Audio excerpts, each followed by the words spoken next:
My name is Daniel Ruiz, and I've worked night security most of my life.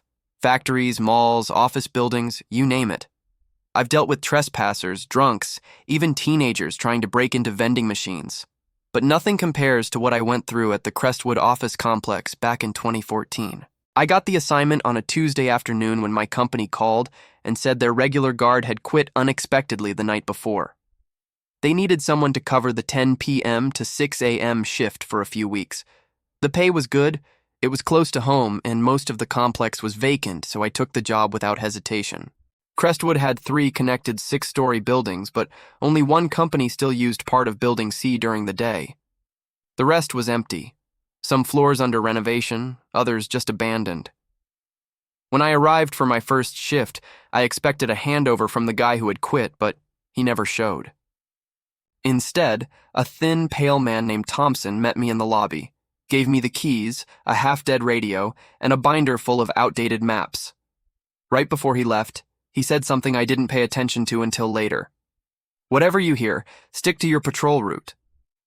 I assumed he meant raccoons, creaking pipes, or wind. Old buildings make old noises, so I brushed it off. The first night went by mostly uneventfully.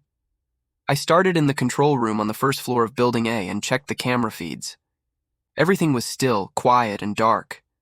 Around 1 a.m., I did my patrol, starting on the 6th floor of Building B and walking down each level.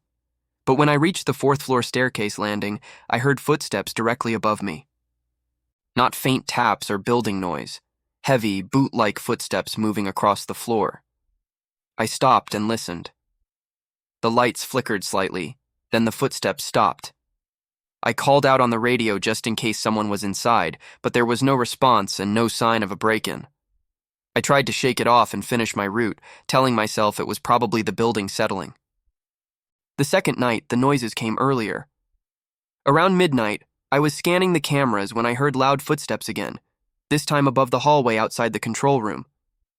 On one of the monitors, I noticed a ceiling tile shift slightly like dust had fallen from above.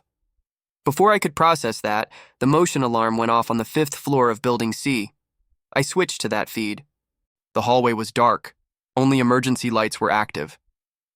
When I turned on the infrared view, I saw something at the end of the corridor, a tall, human-shaped shadow standing against the far wall.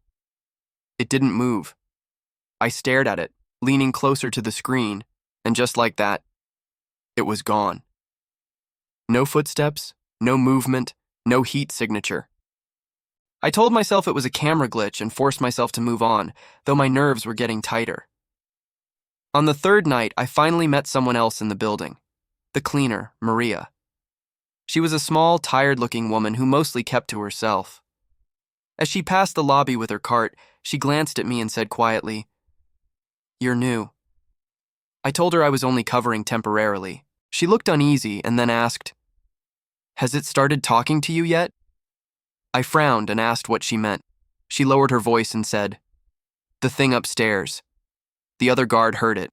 It knocks, it walks, then it talks." Before I could ask more, she hurried off as if she regretted speaking.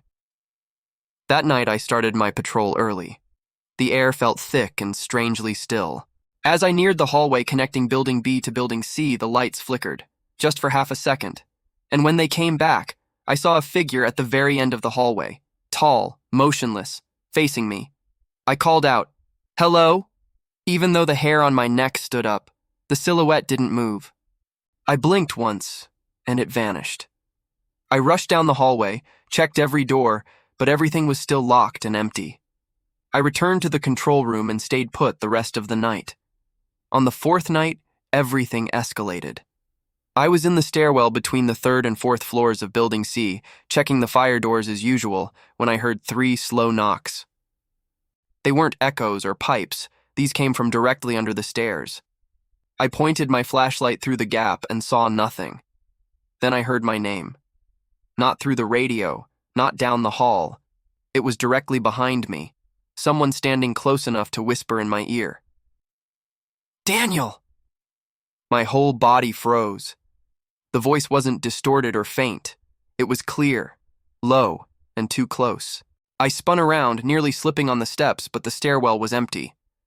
Before I could breathe, Heavy footsteps started above me again, slow, deliberate, descending one step at a time. I backed down the stairs with my flashlight shaking in my hand. I hit the fire exit door backward with so much force, it flew open behind me, and I stumbled into the hallway. I didn't look back. I bolted straight to the control room, locked the door, and didn't move until the sun came up.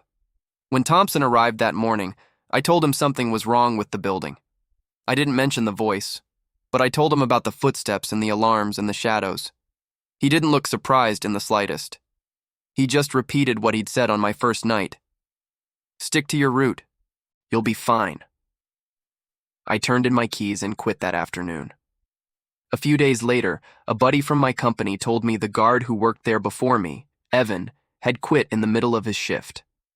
He didn't finish patrol, didn't fill out reports, just left his uniform in a hallway, dropped his keys on the floor, and drove off without a word. I thought leaving would be the end of it. But a week later, at 2:17 a.m., I got a text from an unknown number. One word: Daniel. No one besides my mother calls me that, and she was asleep at that hour. I deleted the number immediately. I've tried to move on, but sometimes late at night, when my apartment is dead quiet, I hear footsteps above my ceiling. I live on the top floor, and every now and then in that half-awake, half-asleep fog, I hear the same voice behind me, soft, patient, saying my name.